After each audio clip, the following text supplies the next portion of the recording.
elpulso.hn y el Observatorio del Poder presenta Cuarto Poder. ¿Qué tal? Es un gusto estar con ustedes nuevamente esta tarde. Ya hoy es 21 de septiembre de 2023. Recuerde que este programa usted lo puede escuchar a través de las redes sociales de El Pulso. Manténgase informados con los hechos más importantes del día. Lee El Pulso porque ahí se dicen las cosas como son. Bueno, también estamos a través de las frecuencias de Radio Globo 88.5 acá en el Distrito Central, 104.5 en el Valle de Sula, 95.1 en el Caribe y 96.7 en frecuencia modulada en el Pacífico y también las demás frecuencias que están diseminadas a lo largo y ancho del país. Bueno, don Carlos Paz, ¿cómo se encuentra esta tarde? Muy bien, Brian Flores, amigas y amigos, sean bienvenidos a esta emisión de Cuarto Poder. Les saluda Carlos Paz López. Selvin Silva en los estudios de Globo TV Honduras, la compañera Ana Godoy en producción, el compañero Andino y Ronald López en los estudios de Radio Globo. Y ponga usted mucha atención. Pero antes de eso, solo permítanos brevemente, Axel González de aquí de Globo se encuentra en el municipio de Talanga. ¿Qué es lo que pasó precisamente en ese lugar? Ya que tenemos entendido brevemente, en menos de un minuto, Axel. Última hora. Brevemente con Axel. Muchas gracias. Efectivamente, compañeros de Radio Globo, la Dirección Policial de Investigaciones ha desarticulado a una banda criminal denominada 22R. El director de la Dirección Policial de Investigaciones, comisionado Turcio Andrade, nos detalla para Noticias Radio Globo esta tarde. Sí, muy buenas tardes, gracias por este espacio. En efecto, el día de hoy el Departamento de Delitos contra la Propiedad, después de un arduo seguimiento a las investigaciones a lo que es este flagelo de robo de vehículos, se ha logrado con la desarticulación de una estructura criminal, como usted bien lo dijo, la 22R, donde 3 personas fueron detenidas, se encontraban en el interior de un plantel mismo que era utilizado para desmantelar y modificar lo que son estos vehículos que de una u otra forma pues ellos se agenciaban o que han sido obtenidos de manera ilícita mediante lo que es el robo. En ese sentido pues tenemos también hemos decomisado 5 unidades o 5 vehículos 22R. En el interior de este plantel también se encuentran algunos vehículos que parcialmente estaban siendo desmantelados, y en el interior de esta vivienda pues se miran varias partes de los vehículos que habían sido desmantelados. Entre ellas pues hay identificado unas piezas que el mismo propietario las ha venido a verificar que en efecto pertenecían a su vehículo. Bien, es parte de lo que expresa en estos momentos el director de la Dirección Policial de Investigaciones desde el sector de Talanga cuando se ha articulado a esta banda criminal dedicada al robo de vehículos. Bien, ustedes, compañeros, a la cabina de Radio Globo, buenas tardes. Bien, muchas gracias, Axel González, del equipo de prensa de Radio Globo esta tarde. Bueno, pongan mucha atención a esta información exclusiva de última hora que tenemos acá en Cuarto Poder. Mucha atención. En Cuarto Poder.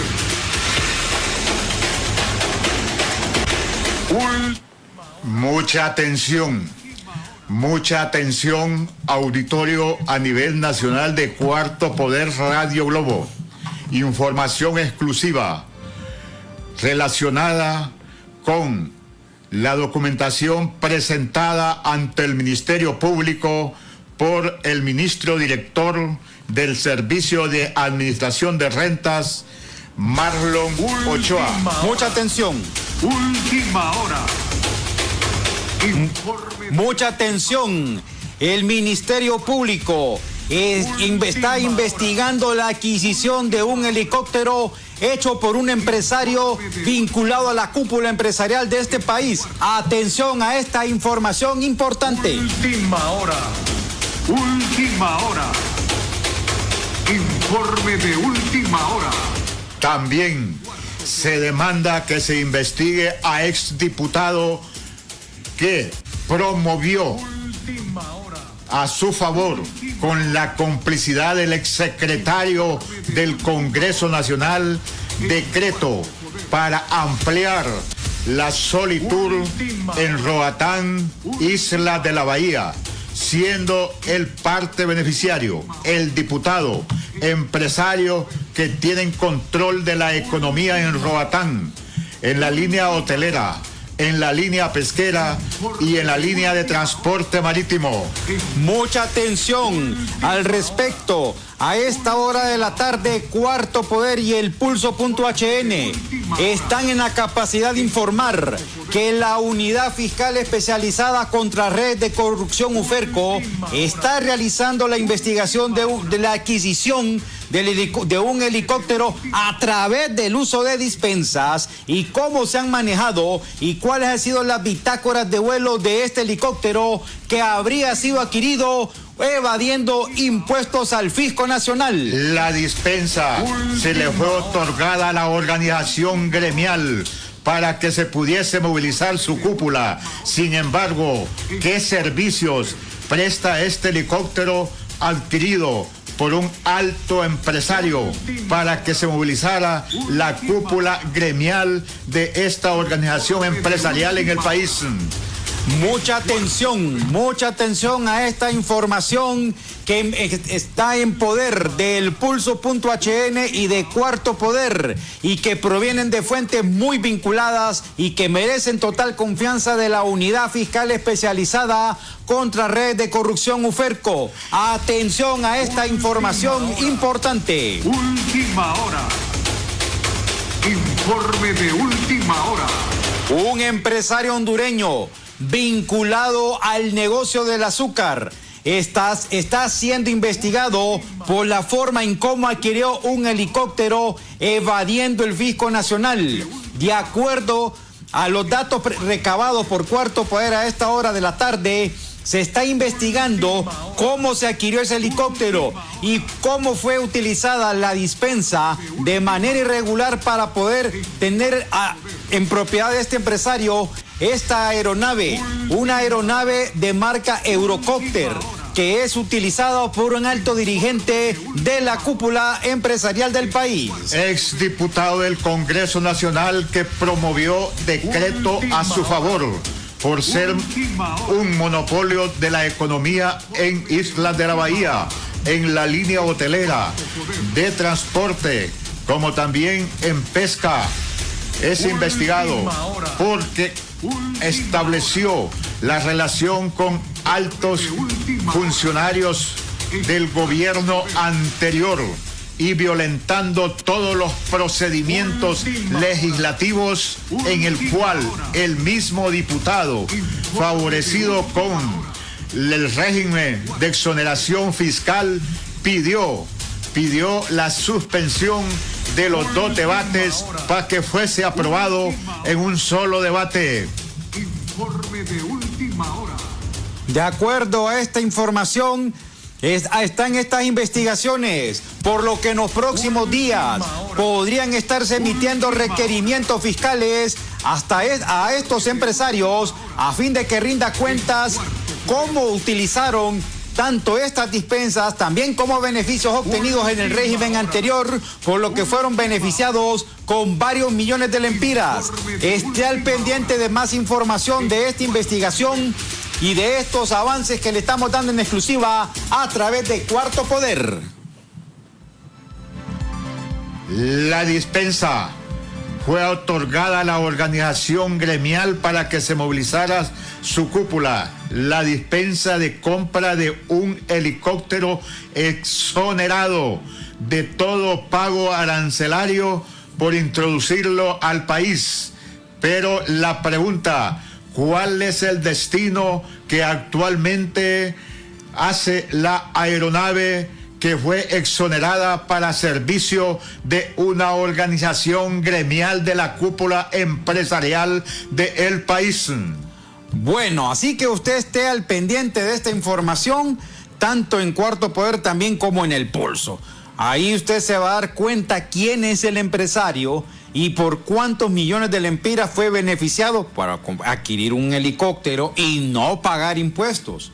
También, de acuerdo a esta investigación, se iba a investigar sobre todo la bitácora, es decir, hacia qué lugares se movilizó ese helicóptero, cuáles fueron las personas que abordaron esa aeronave. Es una investigación que va a realizar, bueno, o mejor dicho, que ya está realizando la Unidad Fiscal Especializada contra Redes de Corrupción, don Carlos. Así es con el exdiputado, como el exsecretario del Congreso Nacional que, violentando todos los procedimientos legislativos, aprobó la ampliación de las exoneraciones o régimen fiscales de Solitur por 15 años. Y el diputado promotor es uno de los grandes beneficiarios porque es monopolio de la industria turística, de la industria pesquera y de la industria del transporte en Islas de la Bahía.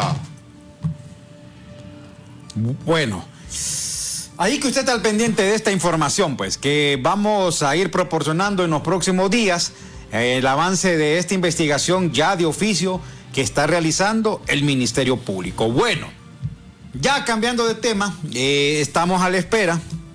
Habíamos concertado para esta hora de la tarde, nos dijo que tiene un pequeño atraso, que esperamos que llegue en breve, el subsecretario de Comunicaciones del actual gobierno de la presidenta Xiomara Castro. Nos referimos precisamente al señor Carlos Estrada, con quien vamos a conversar pues en cuestión de minutos. Lo estamos esperando ya, que arriba en instalaciones de la radio. Por acá pues nos informaba de que hay un atasco vehicular por la zona donde él se encuentra, pero ya en breve estaremos. Pero podemos seguir comentando con los adelantos de la investigación. Ese decreto que se promovió de ampliar por 15 años fue en octubre del 2021. El partido en el gobierno ya tenía conocimiento que perdía las elecciones y existió la perversidad de seguir dañando al pueblo. Es cierto que se incentiva el turismo y yo me pregunto cuántas exoneraciones tienen los pueblos garífonas en el litoral atlántico. ¿Por qué se habla entonces de justicia tributaria? ¿Cuántos son los grandes empresarios que gozan del beneficio de Solitur en Islas de la Bahía? Bueno, es que aquí se aprovecharon, miren, por eso muchos de estos diputados, exdiputados, ¿por qué se oponen a estas reformas tributarias o fiscales que está realizando el actual gobierno? Porque lo que ellos menos quieren es verse perjudicados, que les vayan a quitar exoneraciones, que les vayan a quitar incluso dispensa. Por eso usted ve esa reacción hasta virulenta de estos grupos, de los diputados, de actores de la oposición, que andan diciendo que la ley de justicia tributaria es injusta. O sea, ojo, que la ley de justicia tributaria atenta contra la inversión, atenta contra los empresarios y que va a provocar desempleo. Y yo siempre he preguntado y sostengo, ¿quién genera el empleo entonces? ¿El empresario o el Estado que le dispensa los impuestos? Porque el Estado deja de percibir esos impuestos para brindar otros servicios. ¿Qué tipo de empresario tenemos entonces cuando habla de la competitividad si lo hace solo a través de que no paga impuestos? Por eso mismo, o sea, mire, yo le voy a decir una cosa, mire, don Carlos, una cosa. El actual modelo económico, y no me voy a cansar de repetir e insistir en lo mismo, está concebido ¿para qué? Para que los ricos se vuelvan más ricos y los pobres más pobres. Es por eso que encontramos esta clase de injusticias. Mire, aquí no es tan cierto, porque por ahí andan algunos diciendo de que en el país el pobre es pobre porque quiere, porque no trabaja. ¿De qué sirve de que en este país una persona ponga un negocio, ya sea un negocio de taxis, ya sea una chiclera, ya sea una pulpería? Porque si ellos dicen de que en el país el pobre es pobre porque quiere serlo así, entonces nosotros tendríamos, por ejemplo, vendedores ambulantes que todos los días se levantan desde temprano, fueran multimillonarios. Este país estuviera repleto de ricos. No me pregunte cuánta cantidad de ricos, si en realidad eso fuera así, pero no es cierto. Miren, desde la época de Roberto Suazo Córdoba hasta la fecha, hasta la actualidad, se construyó toda una arquitectura institucional basada en el modelo económico neoliberal. Esto se profundizó en la década de los 90. Es más, para que usted vea también de que porque es importante leer un poco de historia para que no nos quieran venir a ver la cara de tontos. Miren, permítame, don Carlos, miren ustedes, por ejemplo, Ronald Reagan fue presidente entre 1981 y 1990. Ronald Reagan creó un documento que se llamaba Reaganomics para Honduras. Él planteó ahí la necesidad, o mejor dicho, imponer el neoliberalismo a costa de lo que fuera. Por eso nosotros mirábamos en aquel momento una doctrina de seguridad nacional para aterrorizar a los movimientos sociales, para desarticular al movimiento social con la finalidad de imponer este modelo económico, que después Callejas, don Carlos, lo terminó. Ajá, ¿me iba a decir? Sí, retomamos. ¿Por qué debe ser el trabajador el sacrificado cuando se le pone un trabajo por horas? ¿Cuál es el sacrificio entonces del empresario? Que dice que genera empleo. Sí, es el trabajador el sacrificado permanentemente. ¿Dónde está el sacrificio patriótico del empresario hondureño, que así lo han mencionado, que invertir en Honduras, ser inversionista, ser empresario en Honduras, se requiere ser patriota? Sí, siempre lo ha hecho a través de regímenes especiales. Los regímenes especiales no es más que la protección del Estado a los empresarios para que puedan competir, pero así quieren también trabajo por hora, para no reconocer los derechos sociales que garantiza la Constitución de la República, plasmados en el Código del Trabajo. Y ellos sí quieren regímenes especiales. ¿Y para qué quieren regímenes especiales? Para enriquecerse, hombre. Eso es lo que están buscando. Pero bueno, entonces el actual modelo no permite que usted y yo, que somos proletarios, podamos enriquecernos, digámoslo de esta manera. O sea, de nada nos sirve que nosotros nos matemos 24 horas, que nos levantemos temprano, que lleguemos a la medianoche a la casa, si nunca vamos a pasar de esa posición social. Aquí vemos un montón de sujetos que se oponen. O sea, porque miren, veamos de manera positiva estos regímenes que se buscan implementar en el Congreso a través de una ley de justicia tributaria. Porque miren, acá los ricos llevan más de 100 años enriqueciéndose, pero el enriquecimiento se profundizó a partir de un montón de regímenes especiales que se comenzaron a implementar a mediados de la década de 1970 y que hasta el día de hoy esta gente sigue ganando millones de dólares. Pero la pregunta es, ¿qué ganan los trabajadores? ¿Qué ganan las familias de esos trabajadores? ¿Qué ganamos los hondureños? ¿Qué beneficios recibe la economía? Al final no se recibe absolutamente nada. ¿Cuántos miles de millones de lempiras no son perdonados por el Estado, mejor dicho? Y esos miles de millones de lempiras se van a paraísos fiscales, se van a los grandes centros financieros internacionales. Y ni usted ni yo estaría bien si lo invirtieran en el país para generar más empleo, pero por hoy le más repito, compatriotas tuvieran trabajo, pero no lo hacen así.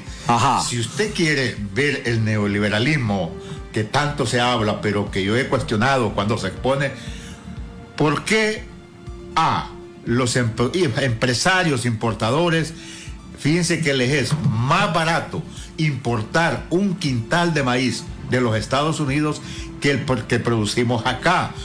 Por los famosos insumos agrícolas, el productor hondureño los compra carísimos y a la hora de vender el quintal de maíz no obtiene la rentabilidad. Pero así pasa también con el arroz, con la papa, una cantidad de productos que se dan en el campo de nuestro país que los importan porque los compran más barato, en perjuicio de nuestros productores del agro, para plantear ejemplos claros. Pero existen otros, por ejemplo, usted ve esas tiendas del gallo más gallo de la Electra que le entrega un mueble de cualquier naturaleza y que lo vaya pagando va en contra de nuestros trabajadores de la carpintería, de la tapicería, y le puedo mencionar en cuantos rubros que no tienen empleo. Pues eso es el neoliberalismo. Las estafadas que le dejan a los pobres clientes. Y después se lo quitan. Además, es de mala calidad. Es de mala calidad porque son de madera compacta. La madera no es sólida. Si usted lo pone al sol, se le achucharra. Si le cae el agua, se le achucharra. La cama, después de 3-6 meses, ya los resortes le vuelven a estar puyando las costillas. Si es el televisor, no tiene ningún tipo de garantía, porque 6 meses o un año, televisor debe durarle por lo menos unos 5 años. Cosa que no va a pasar. Entonces, ahora también los compatriotas que trabajan la electrónica ya no hayan que reparar porque los aparatos son desechables y lo que le dicen es: le damos otro. Y así, mira, las carpinterías se han cerrado en todo el país, un aproximado de 15,000 carpinterías. Eso es el neoliberalismo, porque usted va a comprar la puerta que con un golpe, con un martillo se le rompe, pero si usted le pega un martillazo a una puerta de madera sólida, no se le va a romper, le dura años y años. No es ir toda la vida. Se lo digo por experiencia. Solo permítame un momento, don Carlos. Vamos a ir a la pausa. Vamos a la pausa. No sin antes le recordamos. Las señales ya están aquí. Septiembre es el mes del 4 y el 5. Matricula tu vehículo con placas con terminación 4 y 5. Para más información visite www.ipec.gov.hn. Gobierno del Socialismo Democrático. Y viene liderando esta gran maratón el número 4, quien parece ser será el gran ganador. ¡Sorpresa! Viene cerrando el paso muy pero muy cerca el número 5, y que será una botella cerrada. ¿Pero qué es esto? Detrás de 5 viene el 4 y ahora aparece otro 5 y justo muy pegado viene el 4. Las señales ya están aquí. Septiembre es el mes del 4 y el 5. Matricula tu vehículo con terminación de placas 4 y 5. Visita nuestra página para más información. Gobierno del Socialismo Democrático. Xiomara Castro, presidenta. ¿Necesitas un vehículo de trabajo para tu empresa o negocio? Al incrementar la facturación en tu POS de Banco Atlántida, puedes ganártelo. Por cada 25,000 lempiras de facturación, acumulas un boleto electrónico para participar en el sorteo de 3 Chevrolet Panel 2023, 30 bonos de 5,000 lempiras en combustible y 15 estadías dobles en Telamar Resort. Entre más factures en POS Atlántida, más oportunidades tienes de ganar. Si aún no lo tienes, solicítalo ya en bancatlan.hn. Banco Atlántida, imagina, cree, triunfa. ¿Qué hace despierto tan temprano? Siguiendo la carrera. Saca tu lado fan por un viaje doble a la primera carrera nocturna que se vivirá en Las Vegas. Todas tus compras con tu tarjeta de crédito o débito Visa Atlántida acumulan un boleto electrónico para vivir esta gran experiencia. ¿Y tú, de qué eres fan? Banco Atlántida, imagina, cree, triunfa.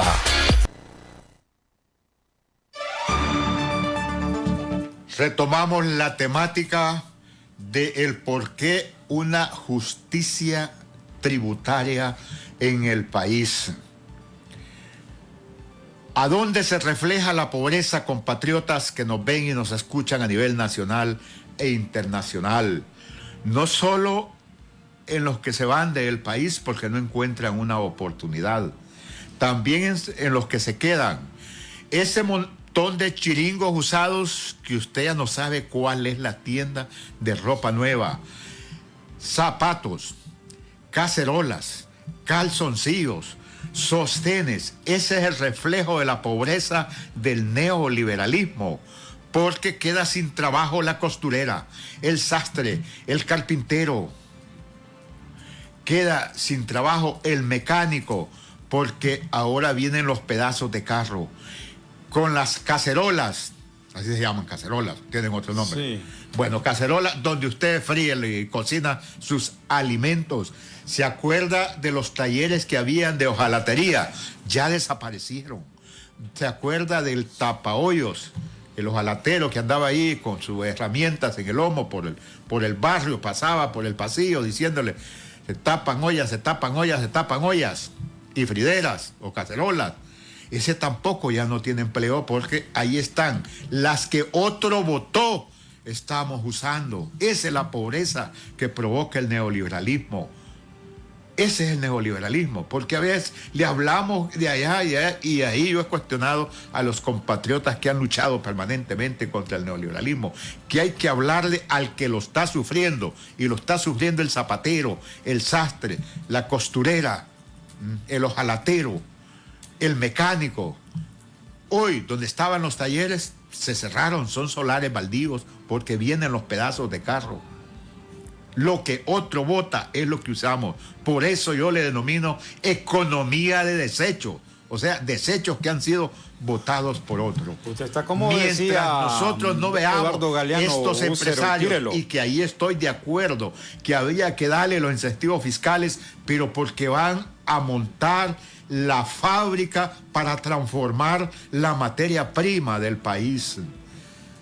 Yo siempre he preguntado cómo es posible que tenemos más de un siglo que el oro se va en brosa y no podemos acá fundir los lingotes, el oro, la plata, el hierro.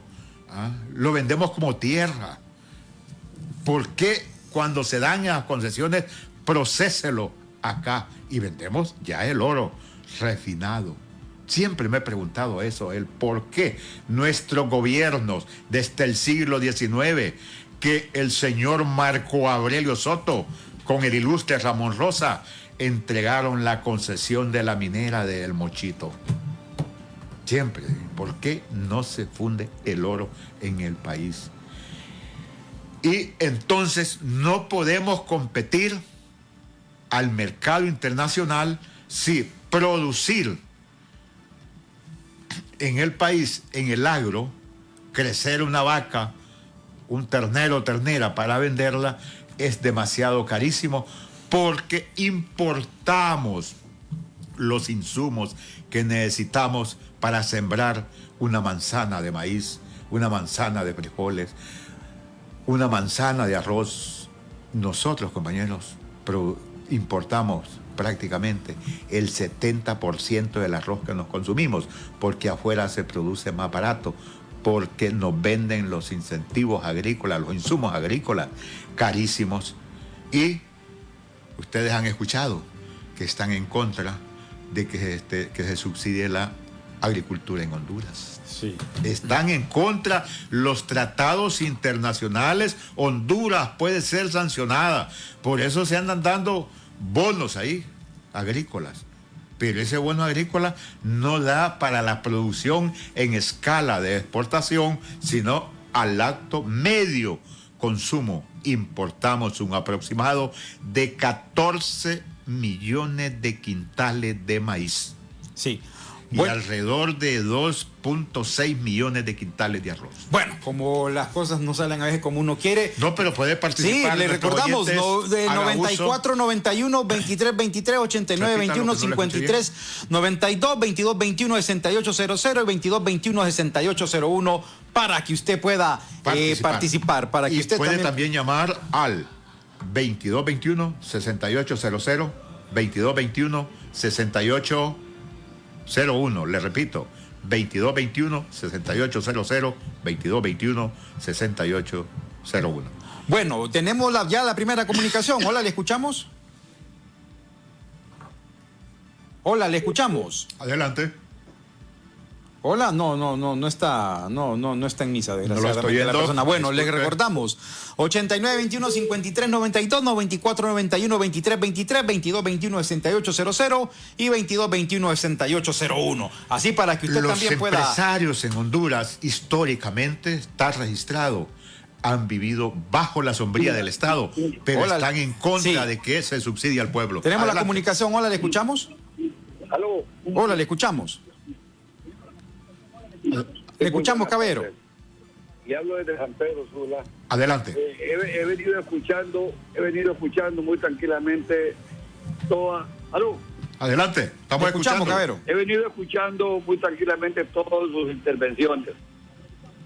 Ok, yo le voy a decir una cosa. Yo nací en la miseria, porque nosotros yo comía tortilla con sal porque mi familia no tenía de qué darme. Pero mi abuelita me puso a estudiar y mi madre me puso a estudiar y superé. Mis hijos salieron de esa miseria que yo tuve, estudiaron en escuelas bilingües, estudiaron en universidades privadas. Yo tengo de que vivir, soy jubilado, ya tengo 73 años. Lo que pasa es que nosotros no debemos de hablar el por qué. Los incentivos fiscales son para todas las empresas en cualquier país del mundo. ¿Por qué Estados Unidos se va a Filipinas a procesar los productos? Porque el costo de mano de obra es menor a Estados Unidos. Entonces, lo que pasa es que nosotros aquí no tenemos la idea del ahorro para poder salir adelante con nuestra familia. Ahora yo le pregunto, compatriota, ¿me está escuchando? La India en este momento está compitiendo. Yo le pregunto, yo crecí en la costa norte, y le pregunto a usted, ¿dónde está la riqueza de haber entregado toda la costa atlántica? Tenemos problemas técnicos. No está en misa, qué desgracia. No está en misa el oyente. Bueno, ¿tenemos otra comunicación? No, les recordamos 2221-6800, 2221-6801. No, pero como nos iba escuchando, dijo el estimado oyente, entonces yo le pregunto, ¿dónde está la riqueza en la zona norte? Adelante, le escuchamos. Sí, buenas tardes. Escuchamos. Sí. Hablo de Comayagua, le hablo al licenciado Andrés Hernández. El problema tan grave que tenemos es que los empresarios son voraces. Yo cruzo aquí en el mall de Comayagua y le pregunto a las muchachas que trabajan ahí con los empresarios, 5,000 empiras, 4,000 empiras. ¿Quién va a levantarse con esos salarios tan bárbaros? Y ellos con mucho dinero. Esos salarios hay que revisarlos. Mire, el Ministerio del Trabajo tiene que trabajar, ahí son los paracas ahí. Y le voy a decir algo más. Las horas laborables son demasiado terribles, no son 8 horas, son 12, 14, 15. Aquí tenemos un montón de empresas que producen productos orientales, que trabajan más mujeres que hombres. Aquí ganan unos míseros, pero míseros salarios. No hay decimocuarto, no hay aguinaldo, no hay nada. La gente comiendo con frijolitos parados porque eso es lo que pueden comer, porque los salarios son de 6,000, 7,000. Pero bien matados, jornadas laborales horribles. Y cuando se vienen a pie, mire cómo se vienen de noche de las empresas. Aquí el Estado tiene que llamar a las empresas. Tenemos un tal Cheslon que Calleja la dejó con unas grandes prerrogativas, que no hay prestaciones, no hay aguinaldo, no hay nada. Salarios pero míseros. Los vamos a los ferreteros, unos árabes que las jornadas son extensas, 300 lempiras diario. ¿Cómo la gente tiene que irse? Porque no le gusta ni para comprar frijoles ni maíz. Esa es la realidad, un punto total de esa. En el campo educativo, pues también hay que estudiar, porque Costa Rica no tiene mojados. Nadie dice agarraron 5 costarricenses, porque le han apostado a la educación. Pero quién, imagine que soy director de un colegio y el director departamental con esponda me tiene encerrada en la computación. Me tienen en la escuelita, en la escuela, el centro básico, me lo tiene bien bonito, doña Xiomara. Pero cheque bien bonito, es que nunca lo habían reparado. Hoy me lo tiene cheque. Pero el director departamental con esponda ¿Cómo no? me tiene encerrada en la computación.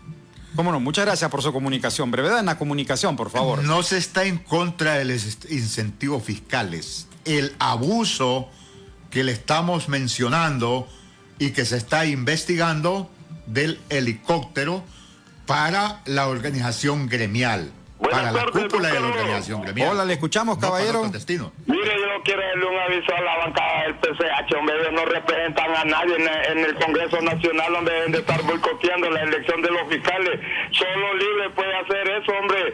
Estos del PCH, ahí los va a dejar votados sus líderes, ahí va a formar otro partido político, no se la crean, la Divina Garza con 9 diputados. Ustedes quieren elegir un fiscal. Buenas tardes. Bueno, muchas gracias por su comunicación. Es el fundamento antipatriótico que le dan a los incentivos fiscales y hagan paraísos con su dinero al margen de ver cómo se incrementa la pobreza en Honduras. Eso es lo que está cuestionando. Eso es lo que está señalando. Buenas tardes. Sí, adelante. Sí, le escuchamos, Cabero. Hola, buenas tardes. Fíjese que quería comentar en relación al caso de las exoneraciones de los que estaban poniendo ustedes en el de último momento. Sí. Mire, yo me llamo Osman Miranda, le hablo de Roatán. Y es muy cierto lo que manifestaban ustedes en relación a lo de estas personas, estos empresarios de aquí de esta zona, que solo son monopolios. Amigo, disculpe que lo interrumpa, porque le voy a preguntar si usted sabe cuánto cuesta viajar en ese ferry de lujo. Sí, pues claro. Pues ese ferry está exonerado. Vale, mire, ahorita vale 834. Eso es lo que estamos, amigo oyente, que estaba cuestionando. Una vuelta. Le explico algo más. Sí. Antes el muelle de cabotaje en La Ceiba no nos cobraba el impuesto portuario. Se lo cobraba la empresa de este señor, de este empresario. ¿Qué sucede ahora? Ahora usted llega a La Ceiba, tiene que, primero pagaba 25 lempiras, ahora paga 35 de impuestos aeroportuarios.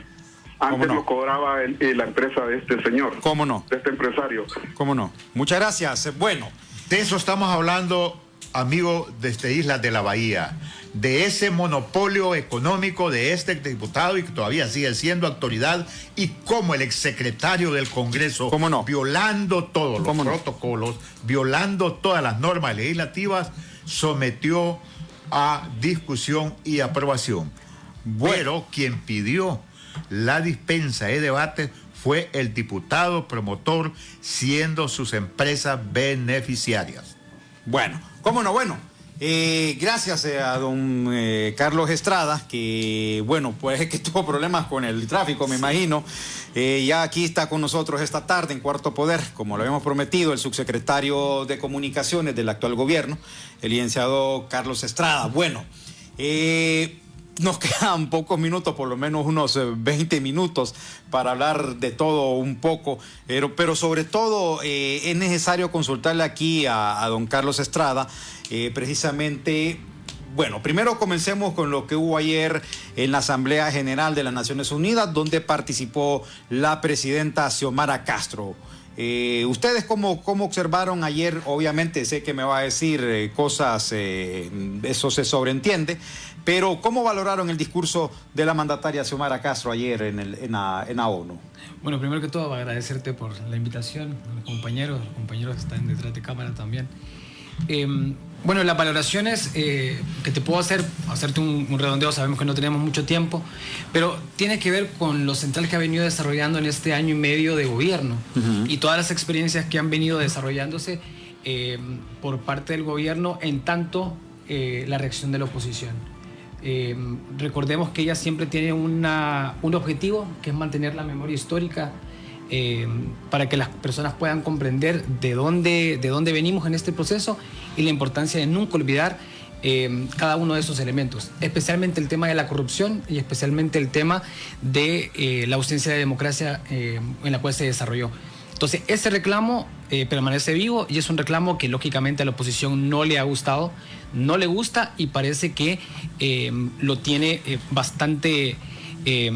los tiene bastante incómodos, porque no solo los denuncia dentro de Honduras, sino que los denuncia también desde el principal foro internacional, que es Naciones Unidas en este caso. Mucho gusto conocerte, joven. Carlos Paz. El licenciado Estrada está en lo que es comunicación y estrategia del gobierno de la ciudadana presidenta Xiomara Castro de Celaya. No es fácil, porque les toca enfrentar todo ese monstruo corporativo de los medios de comunicación al servicio de los grupos de poder.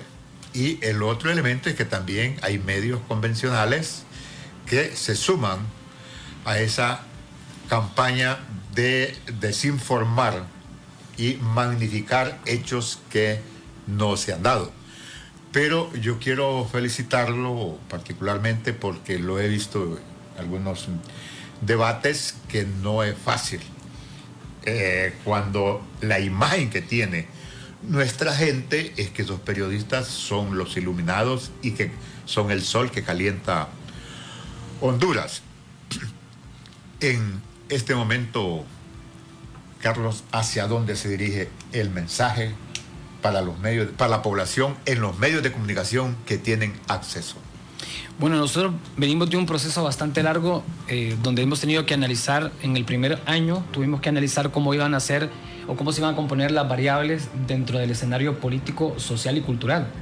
La transición de gobierno de la narcodictadura a un gobierno democrático y con un énfasis bastante en el tema popular y social nos permite a nosotros introducir la lógica de las comunicaciones bajo una transición bastante accidental. ¿Por qué? Porque las personas y las audiencias están bajo una lógica de pensamiento y pretenden que este gobierno aplique lógicas de propaganda que utilizaba el gobierno anterior, pero al mismo tiempo no le gustaba esa forma de comunicar. Entonces hay una contradicción que la misma población ha tenido que debatir hacia adentro de la nación, y me parece que es sano, por lo menos desde este gobierno es sano, porque han sido bastante tolerantes ante todo ese ataque que han hecho contra el gobierno algunos medios de comunicación y que no han parado en realidad. Mire, solo permítanme, le voy a dejar formulada esta pregunta antes de ir a la pausa. ¿Por qué no se observa, por lo menos uno que tiene años de estar en la cuestión de los medios, vemos que hay arremetidas todos los días? Incluso hablamos hace algunos días con un reconocido periodista guatemalteco, esa peligrosa propagación de las fake news o noticias falsas. O sea, vemos pareciera de que no hay una respuesta así contundente desde el propio Ejecutivo. Solo permítame un momento, porque tenemos que cumplir una pausa, pero antes les recordamos, las señales ya están aquí. Septiembre es el mes del 4 y el 5. Matricula tu vehículo con placas terminación 4 y 5. Para más información, entra a www.ip.gov.hn, Gobierno del Socialismo Democrático. Y viene liderando esta gran maratón el número 4. ¿Quién parece ser será el gran ganador? ¡Sorpresa! Viene cerrando el paso muy pero muy cerca el número 5. Y que será una botella cerrada. ¿Pero qué es esto? Detrás de 5 viene el 4. Y ahora aparece otro 5. Y el justo muy pegado viene el 4. Las señales ya están aquí. Septiembre es el mes del 4 y el 5. Matricula tu vehículo con terminación de placas 4 y 5. Visita nuestra página para más información. Gobierno del Socialismo Democrático. Xiomara Castro, presidenta. ¿Necesitas un vehículo de trabajo para tu empresa o negocio? Al incrementar la facturación en tu POS de Banco Atlántida, puedes ganártelo. Por cada 25,000 lempiras de facturación, acumulas un boleto electrónico para participar en el sorteo de 3 Chevrolet Panel 2023, 30 bonos de 5,000 lempiras en combustible y 15 estadías dobles en Telamar Resort. Entre más factures en POS Atlántida, más oportunidades tienes de ganar. Si aún no lo tienes, solicítalo ya en bancatlan.hn. Banco Atlántida, imagina, cree, triunfa. ¿Qué hace despierto tan temprano? Siguiendo la carrera. Saca tu lado fan por un viaje doble a la primera carrera nocturna que se vivirá en Las Vegas. Todas tus compras con tu tarjeta de crédito o débito Visa Atlántida acumulan un boleto electrónico para vivir esta gran experiencia. ¿Y tú, de qué eres fan? Banco Atlántida, imagina, cree, triunfa.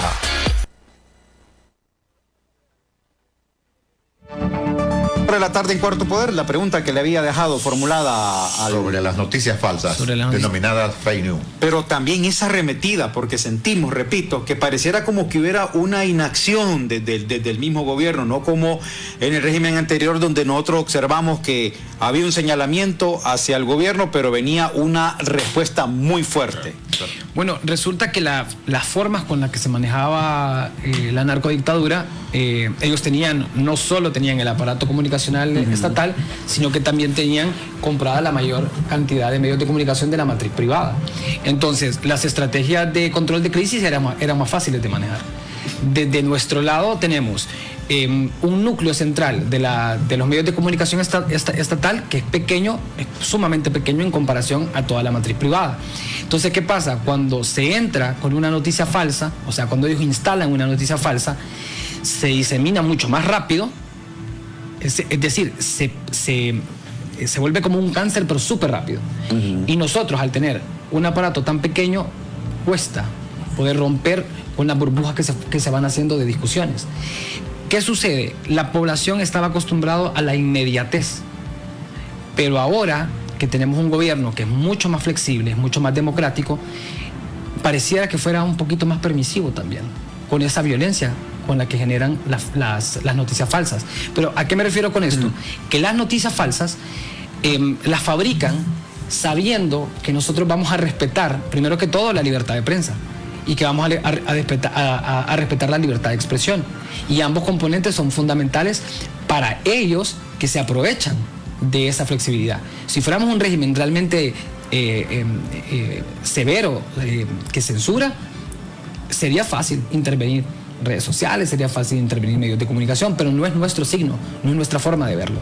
Ahora, viéndolo de forma ordenada como Estado, la respuesta a esta, o la contestación a estas noticias falsas tiene que ser bajo una lógica ordenada, es decir, bajo la organización de las unidades de comunicación del Estado, porque no solo es Casa Presidencial, no solo es los medios públicos, sino es cada unidad de comunicación que está en las 102 instituciones bajo las cuales nosotros estamos estructurados en este momento. Estamos hablando que de 102 instituciones, 24 son secretarías.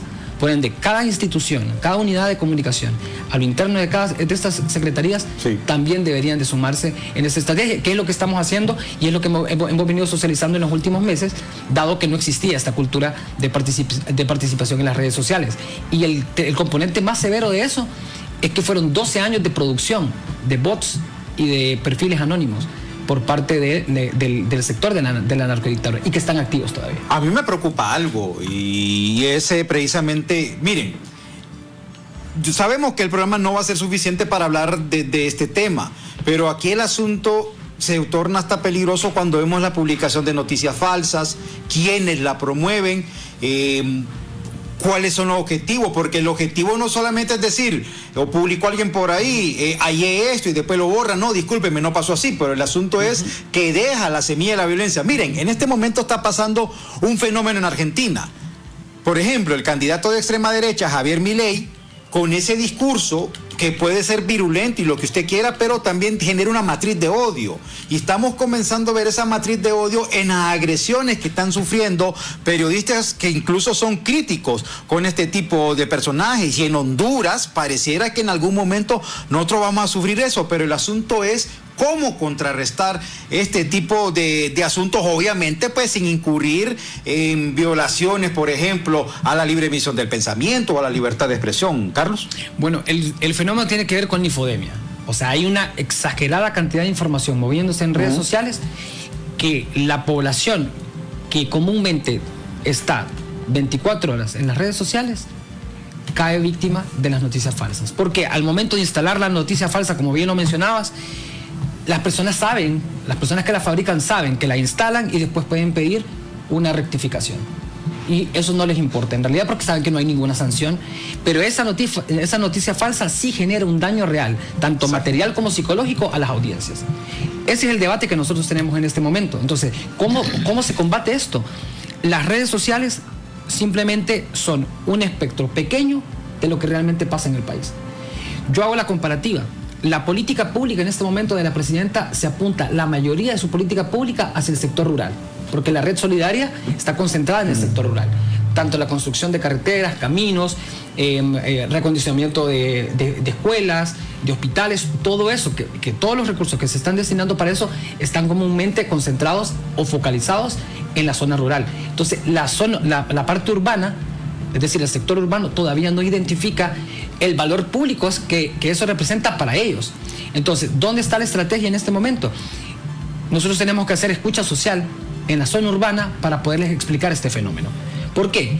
La política pública en este momento comenzó así, pero el próximo año comienza la próxima etapa de la política pública. Es decir, si ellos entendieran el ciclo de la política pública, sería más fácil. Ahí es donde a nosotros nos toca llenar ese vacío. Te me adelantaste. ¿Cómo se visualiza para el año 2024? Era la consulta en lo que es la ejecución del gobierno, porque ustedes monitorean todo.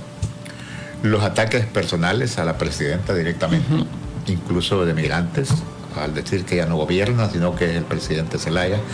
Ataques a los ministros que confrontan el sistema exigiéndoles tolerancia cuando el ataque o la crítica no es válida, porque reclaman para el caso las promesas de campaña que no se han cumplido a 19 meses.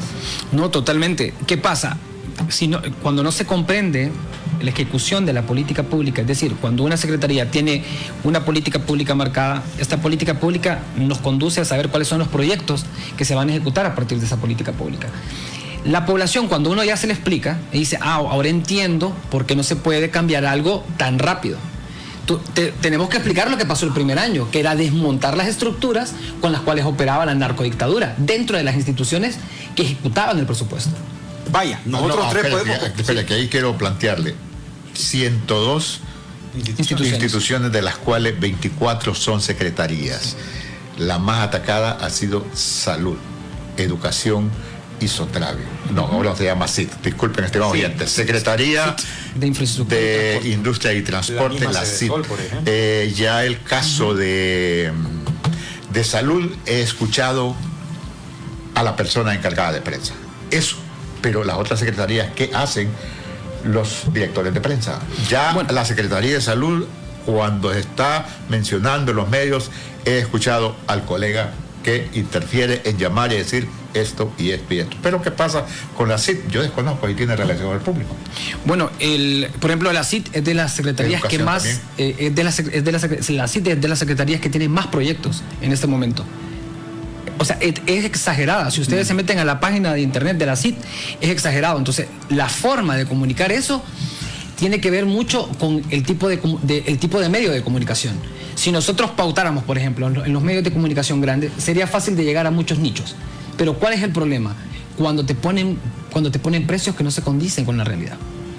Entonces, ¿dónde está ahí el cálculo moral y el cálculo ético de cómo se va a pautar? ¿Qué se ha preferido? Hacer vinculaciones con medios de comunicaciones locales, que es la estrategia también que es más de desarrollo local. Lo podemos ver, por eso yo te decía la comparativa. No es lo mismo hablar con una persona de cierta localidad del interior que hablar con alguien que vive en Tegucigalpa, San Pedro Sula o Comayagua, que son conos urbanos centrales. Pero el problema acá, bueno, nosotros tres podemos comprender eso perfectamente, porque estamos en el ajo, pero el problema es el grueso de la población que no comprende eso, porque es cierto, hay un plan de gobierno que se está ejecutando y está bien, puede ser cuestionado, puede ser alabado, lo que usted quiera, pero el asunto es que la sociedad lo que dice es no vemos respuestas, no vemos resultados. ¿Qué es lo que pasa? Van 18 meses, ya 20 meses de gobierno y no vemos a la vista algo que sea tangible, que diga nos está beneficiando. Bueno, yo te doy el caso, por ejemplo, de la noticia, porque todo es a partir de las noticias falsas. Yo se lo explico hacia la población. ¿Quieren saber qué está haciendo la presidenta? Busquemos la noticia falsa. Leámoslo a la inversa.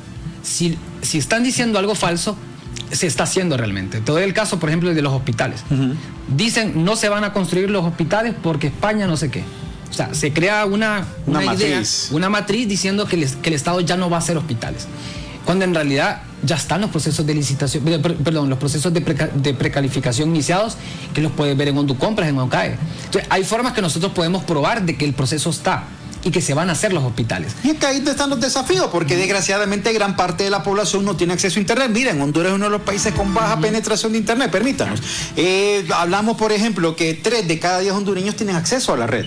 Y eso es preocupante, ¿no? Exactamente. Entonces, ¿qué pasa? El nicho que tiene interacción en las redes sociales es tan corto, pero que tiene la capacidad de generar odio en los principales conos urbanos. Entonces, la mentira se instala en el cono urbano pretendiendo que llegue hasta los sectores de la zona rural, pero se contradice con la zona rural, porque la zona rural dice, aquí sí está viniendo la política pública del gobierno.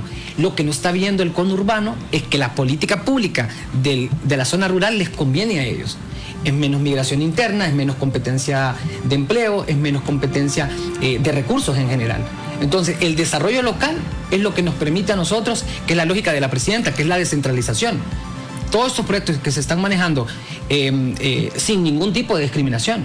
La presidenta ha cumplido con darle el presupuesto que corresponde a cada municipalidad para ese desarrollo local. En 30 segundos, porque ya nos quedamos sin tiempo. Y apriétenle a que los relacionadores públicos, los directores de comunicación sean agresivos. Acá. en la ciudad. Y también tener un equipo de comunicación eficiente, ¿no? Bueno, ahí si hablamos en 30 segundos, son 102 instituciones. 102 instituciones, son 102 vocerías necesarias. No solo su ministro, no solo sus directores, no solo sus viceministros, sino también sus directores y al mismo tiempo personas que sean confiables técnicamente para poder explicar eso. Bueno, el relacionador público, el director de conexión, tiene que ser de confianza. Sí. Bueno. Gracias, Carlos, por la participación. Qué lástima que tuvimos poco tiempo, pero vamos a seguir hablando, eso es lo más importante de todo. Nos quedamos sin tiempo, encontrémonos mañana a las 4 de la tarde. El Observatorio